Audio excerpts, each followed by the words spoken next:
So back in 1937, this really popular magazine published a fictional story that featured a lethal game. Right, and according to the text, the rules of this game were, well, they were simple but absolutely horrifying. Yeah, totally. You take a revolver, you remove a single cartridge, spin the cylinder, put the barrel to your head, and then you just pull the trigger. And if you actually sit down and do the math on a standard six-shooter, removing just one bullet leaves 5 live rounds in the gun. Exactly. I mean, that is a 5-to-1 chance of dying. It's practically a death sentence. It really is. Yeah. Yet when the general public adopted this fictional game and sort of, brought it into the real world, they completely inverted the odds. They started playing with 1 bullet instead of 5. Right, and so the modern understanding of the game was born. But despite those mathematically, quote-unquote, better odds, the body count only skyrocketed. The irony there is just staggering. I mean, society took a concept designed to depict absolute suicidal despair, and they sanitized the mechanics just enough to convince people they could somehow beat the house. They turned near certain death into a game of probability. They really did. Well, welcome back to the Deep Dive. And if you're listening to this, you're the kind of person who really wants to look past the surface of the things we just take for granted in pop culture. Because today, we're looking at one of the most chilling concepts in modern history. We are unpacking a stack of sources, primarily drawn from Wikipedia, to explore the history, the mechanics, and the massive cultural impact of Russian roulette. Our mission today is to figure out how this lethal thought experiment transitioned from a piece of 19th century literature into a terrifying real-world phenomenon. And ultimately, a universal metaphor for extreme risk. Okay, let's unpack this. Sounds good. Before we get into the historical timeline, we have to establish exactly how this quote-unquote game mechanically functions. Right, because the physical mechanics of the weapon actually dictate the psychological weight of the whole act. Yeah, the tension relies entirely on the specific engineering of the firearm. The standard definition involves placing a single live round into the cylinder of a revolver, spinning that cylinder to randomize the location of the bullet, placing the muzzle against a head or body, and pulling the trigger. But the sources highlight a really massive difference between a single-action revolver and a double-action revolver. Oh, definitely. That distinction is huge. With a single-action revolver, the loaded chamber aligns with the barrel the moment you manually pull the hammer back. Meaning before you ever even touch the trigger. Exactly. So that moment of truth, that realization of whether a bullet is actually sitting in the chamber ready to fire it, happens on a slight delay. You cock the hammer, the cylinder locks, and your fate is essentially sealed before your finger even applies pressure to fire. Right. Contrast that with a double-action revolver. In a double action, the physical act of pulling the trigger is what mechanically rotates the cylinder and cocks the hammer simultaneously. So the rotation and the firing happen in one fluid, continuous motion. Yes, exactly. It makes me think of like the difference between standing on a ledge versus being on a treadmill. Oh, that's an interesting way to put it. Like playing this with a single-action revolver is like stepping off a ledge blindfolded. The commitment happens the moment you step, and you just wait for the drop. Right. The choice is already made. But double-action revolver is like being placed on a treadmill that is actively pushing you toward that edge. The mechanics of the gun are actively participating in the suspense. Yeah, the pull of the trigger is what drags the cylinder into place. Once you apply that pressure, the outcome is entirely out of your hands. What's fascinating here is that total surrender of control was exactly what the Russian writer Mikhail Lermontov was exploring when the underlying concept first appeared in literature. We have to go way back to 1840, to his novel, A Hero of Our Time. Specifically, a short story within that novel called The Fatalist. And looking at the notes, Lermontov wasn't writing about some reckless, thrill-seeking game. No, not at all. He was using this mechanical gamble as a profound philosophical test. He was addressing one of the biggest existential questions of the 19th century, which is, does predestination exist? Right. The story is set in a Cossack village, and the protagonist, Grigory Pechorin, firmly believes that our fates are not pre-written. He actually bets 50 gold pieces that predestination is a myth. And to challenge this, a Serbian dragoon named Vulic accepts the bet. Vulic wants to prove that the universe is governed by fate, not just random chance. So he grabs a random pistol off the wall, and nobody in the room has any idea if it's loaded. It's just complete suspense. He pours gunpowder onto the pan, puts the muzzle directly to his own forehead, and just to add an insane level of theatricality to it, he asks Grigori to throw a playing card into the air. The exact moment that card hits the floor, Vulit pulls the trigger. And it misfires. The weapon completely fails to shoot. For a second, it looks like pure luck, like he just survived a stupid gamble. But then Vulic immediately cocks the pistol again, aims it at a service cap hanging over a window, and pulls the trigger a second time. And the gun goes off. Yeah, the room fills with smoke, the cap is destroyed, the gun was loaded with live ammunition the entire time. It forces the reader into a deeply uncomfortable corner. I mean, Lermontov was asking you to ponder whether Vulic survived because some invisible hand of fate protected him for a greater purpose. Or if human existence is just subject to pure, terrifying mathematical randomness. It was a brilliantly constructed, unnamed philosophical thought experiment. Unnamed being the key word there, because the concept existed in 1840, but it didn't get its infamous name until almost a century later. Right. The etymology traces back to January 30th, 1937. In a pulp magazine called Collier's, an author named Georges Cerdès published a short story literally titled Russian Roulette. Cerdès provided a very specific, albeit fictional, origin for the practice, setting his story around 1917. The Russian army is stationed in Romania, the revolution is happening back home, and these officers are basically watching their entire world collapse. They are losing their prestige, their wealth, their country. The psychological landscape is one of absolute nihilism. So to cope with that intense dishonor, Cerdès writes that an officer would suddenly pull out his revolver at a cafe table, spin the cylinder, put it to his head, and pull the trigger. But this brings us back to those odds we mentioned at the start of the deep dive. Wait, let me push back on this for a second, because the text in our sources explicitly quotes Cerdès' story. It says, the officers didn't load one bullet. They removed one cartridge from the cylinder, leaving 5 live rounds inside a 6-chambered weapon. I just can't get over how wild that is. Society completely misremembered the original text. The myth morphed almost instantly. They took the incredibly catchy name Cerdès invented, but they softened the odds.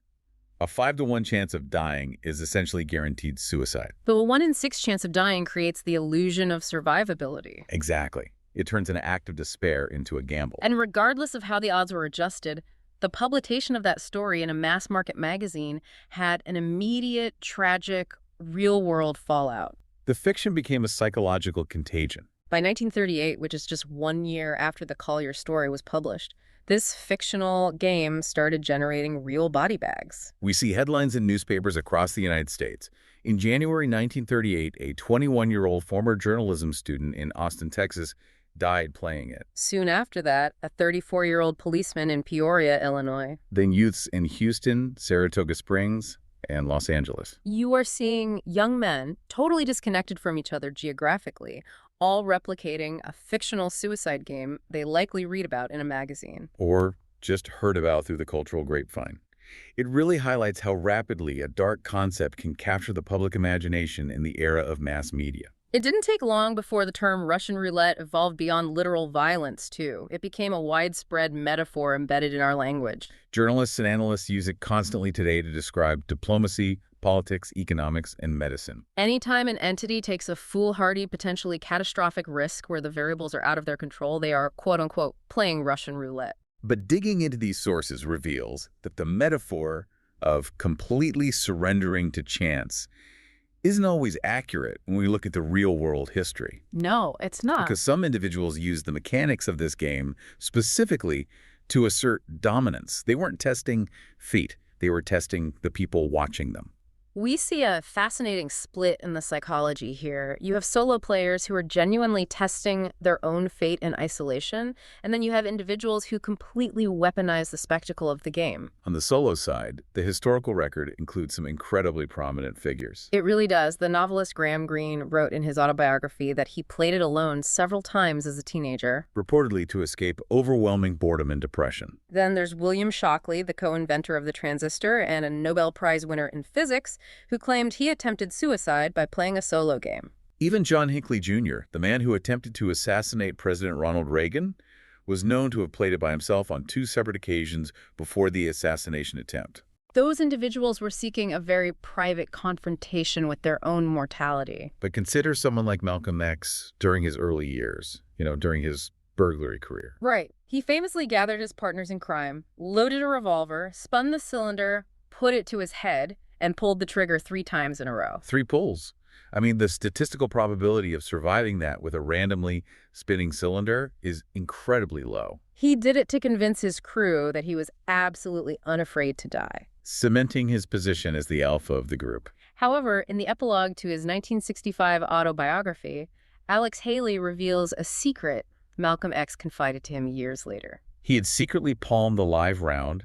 The gun was completely empty the entire time. He rigged the game. It was a pure display of psychological dominance, masked as a game of chance. He controlled the variables, but let the audience believe fate was in charge. But that distinction between genuine chance and controlled dominance gets incredibly murky when you aim the gun at someone else. Yeah, if you look at the legal history and the sources, the justice system has had to really grapple with how to define chance when a second person is involved. The landmark case here is Commonwealth v. Malone, which was heard by the Pennsylvania Supreme Court in 1946. 2 teenagers were playing a modified version they called Russian poker.